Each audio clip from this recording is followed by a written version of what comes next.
Hello there, friends and YouTubers. Thanks for stopping by. I'm just going to go ahead and put together a jam track with my Jamman and share it with you guys and just kind of show you how I go about putting together a track just for just jamming and having fun. First of all, I'm just going to go ahead and pull a drum track from my workstation and put it into my PC. And sometimes I'll take that and I'll splice it up a little bit on my computer to get different fills and stuff. And not in that I'm going to make a song out of it or anything like that, but I could. And this way I just keep on working on different ideas, and thought that would be interesting to share with you guys.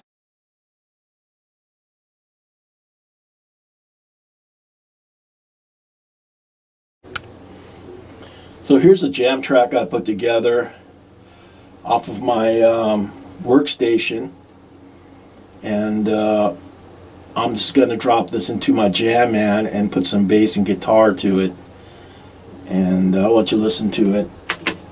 Very simple, some fills.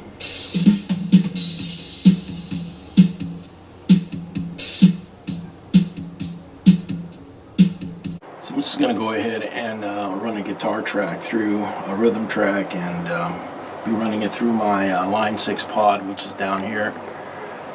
And I don't know if you guys can see that or not, but there it is. And I've got it on modern Class A. Just put a little bit more mid-range in there, and just put a little bit of crunch on this, and see how it turns out. A little rock in 4/4 beat.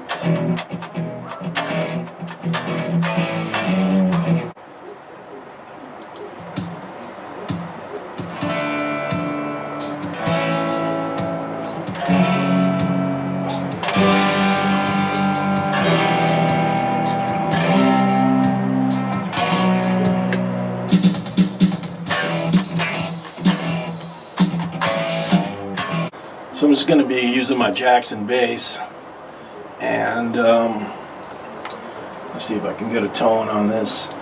I'm just going to double pick on that E.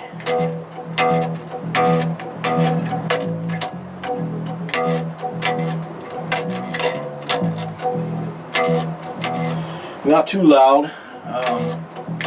It's going to be coming through the mix really loud if I turn it up too much. So let's give it a shot here and see what it sounds like.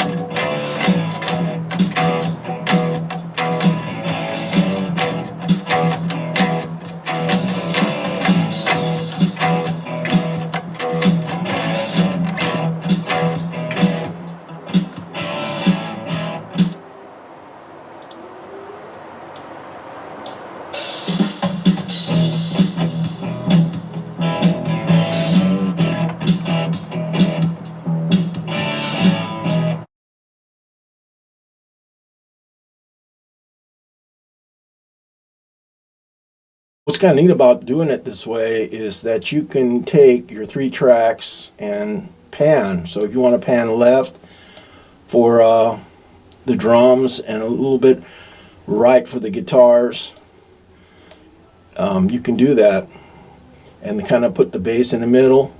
You can also duplicate everything. So if I'm playing it like this,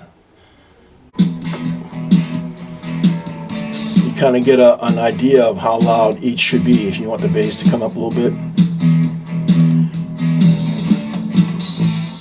Or if you really want to get a true stereo sound coming out of your PA, I like playing mono. You can just come over here and just duplicate everything.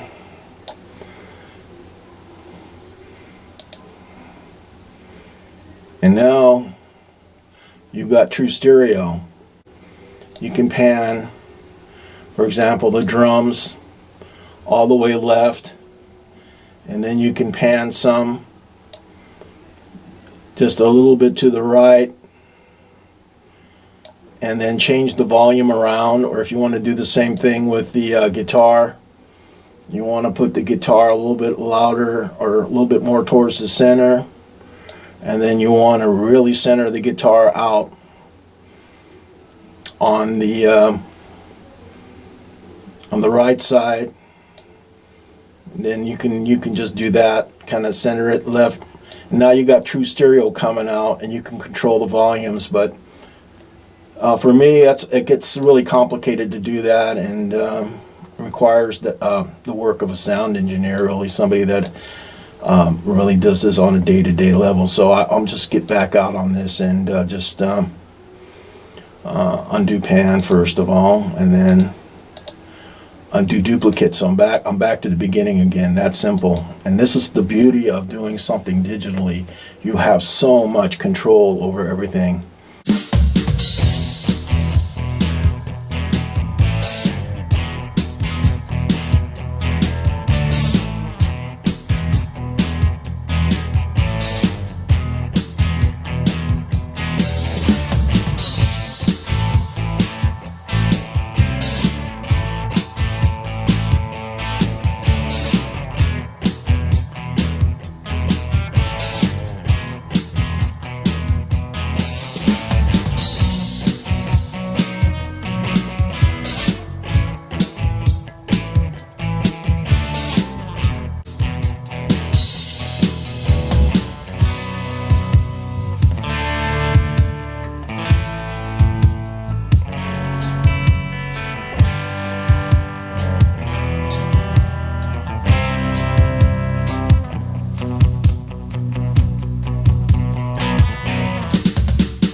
So I'm going to go ahead and download this file that I just finished, or jam track that's on my computer, and put it into my Jamman and take it out to my platform outside my booth and play it for you guys.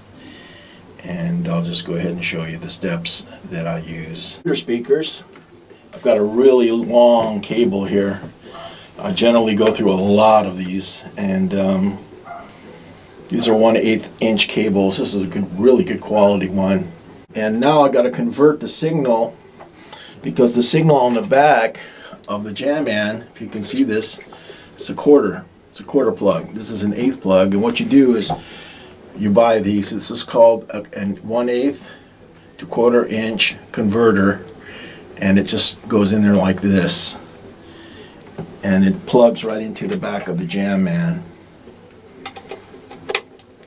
Like that. And now you're ready to record what you have recorded from here onto the Jamman. And the reason why I do this is you can just use your foot, count out whatever you want. This has many different options, and it even has an XLR, which is very interesting here. So you can loop a vocal track into this. You can lip sync to something. You can actually take a microphone right from your mixer, which is XLR, into this, and copy a vocal track and lip sync to a song on stage.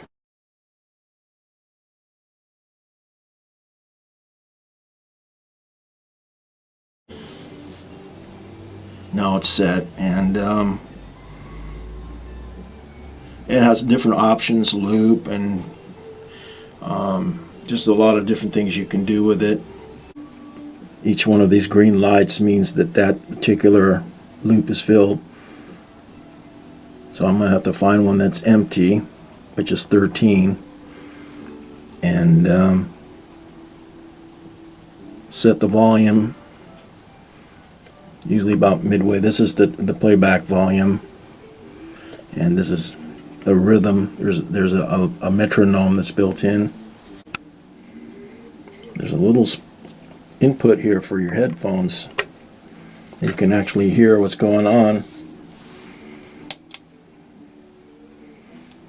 After you've recorded the song that you want to use into your Jamman, you can just hit the play button, which is on the left, and you can hear it back and kind of make a determination. This is how it's going to sound going out of your PA or whatever kind of platform you want to play live with.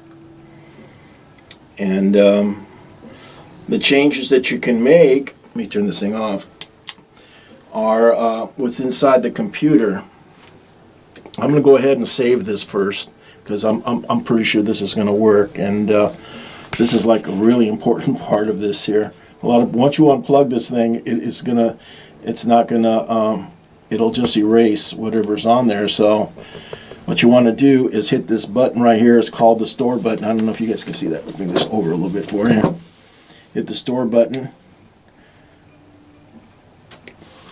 and it's going to blink a little bit. So now it's storing.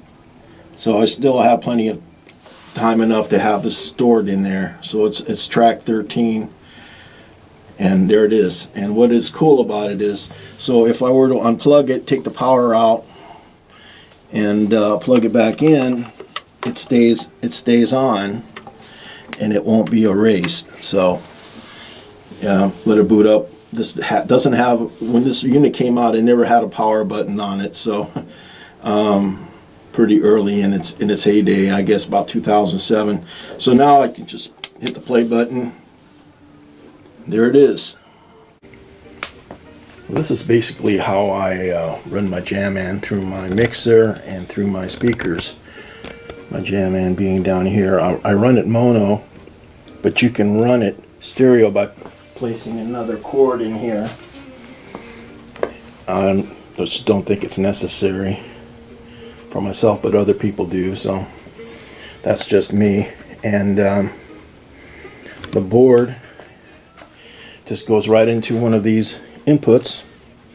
Set your gain, your volume, and I'll go ahead and turn it on. And usually I add just a little bit of reverb to it. There's different types of reverb. You have hall reverb, and I use vocal reverb a lot of times, not too much. And if you're going to run it stereo on a board like this, there's this is a pretty simple board. It's a single bus board, so it has 4 inputs that are non-stereo, and then you got 4 that are combination stereo, like 5, 6, 7, 8, and they combine together to go from one speaker to the next. So you can take and pan down here at the bottom where it pans left or right according to how much you want of each track to come through.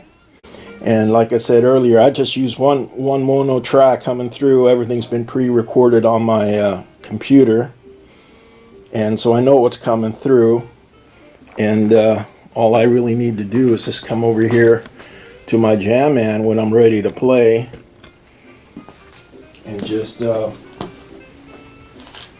hit the play button, and if I want to stop, just stop. So I just want to go ahead and give it a test run and see what it sounds like.